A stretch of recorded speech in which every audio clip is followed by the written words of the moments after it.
In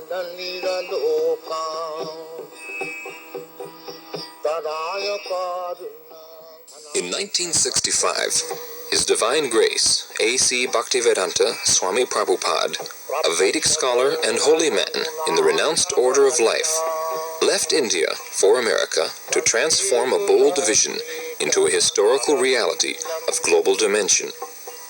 To fulfill the desire of generations of Indian saints who wished to see India's timeless spiritual culture benefit the entire world, Srila Prabhupada left India and sailed to the United States. When he arrived by freighter, he was practically penniless, but after nearly a year of struggle, he established the International Society for Krishna Consciousness in July of 1966. In the years that followed, the society grew rapidly, and Hare Krishna became familiar to millions of people. Srila Prabhupada became the focal point for the public's interest in the Hare Krishna movement, but he was never too busy to carefully answer any question. And, with each and every encounter, he would open the doors to the ancient philosophical and spiritual knowledge of India. An acharya is one who teaches by example.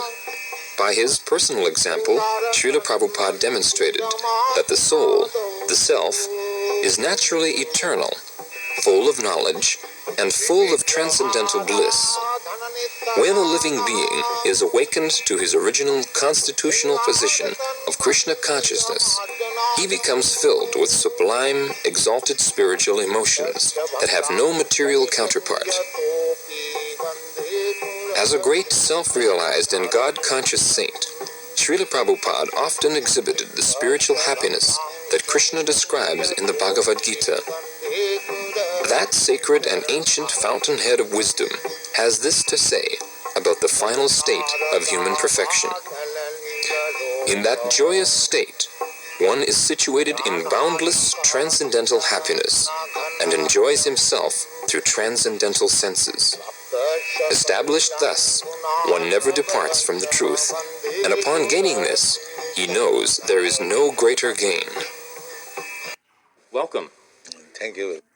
You founded the Hare Krishna movement some 7 years ago in 1967, did you not? Yes. In a capsule, what is the movement? The movement is to awaken God consciousness of the human being. The human being is distinguished from the animals, that the animals cannot understand what is God. Mm-hmm. And if the human being also does not understand what is God, then he is enemy. I see. And so your movement is to bring about an understanding of God among human beings. Yes. And Hare Krishna means what? Hare Krishna means addressing the energy of God. Hare means the energy of God, and Krishna means God. Mm-hmm. Okay, you were here yesterday and to attend your annual festival that was held here in Golden Gate Park, and we were there too. And in fact, here it is.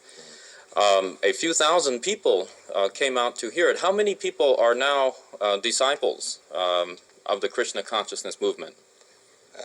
Dedicated life, about 10,000.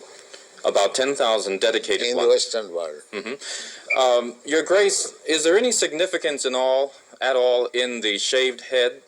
Why are heads shaved? We keep ourselves very clean, that's all. Oh, it's just a cleanliness thing? Yes.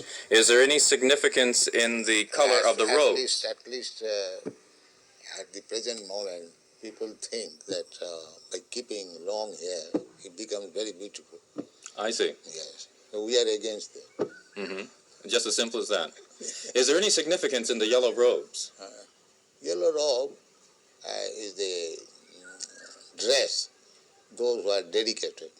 Mm-hmm. Yes. It could very well have been a blue robe. It's just something that was arrived at. This saffron. Mm-hmm. Mm-hmm. Your Grace, why do you feel that so many people are pulling away from the traditional religions in this country, such as Christianity and so forth, and going for the trying to understand the Eastern religions, we hear a lot of swamis and gurus and other type of yogi and so forth. Why do you feel that people are pulling away from the traditional Christian standards here? But we see that the Christian churches, especially I have seen in London, mostly closed. People are not interested, or the Christian leaders, they cannot make them interested. Why? Did Christianity fail the people, which is why they're turning to other things? Or? I think so. You say that Hare Krishna consciousness pretty much takes the absolute truths from the Bible, the Quran, the Torah, and the Vedic. Yeah, everywhere. Everywhere. Religion means to understand God. I understand, but do you feel that in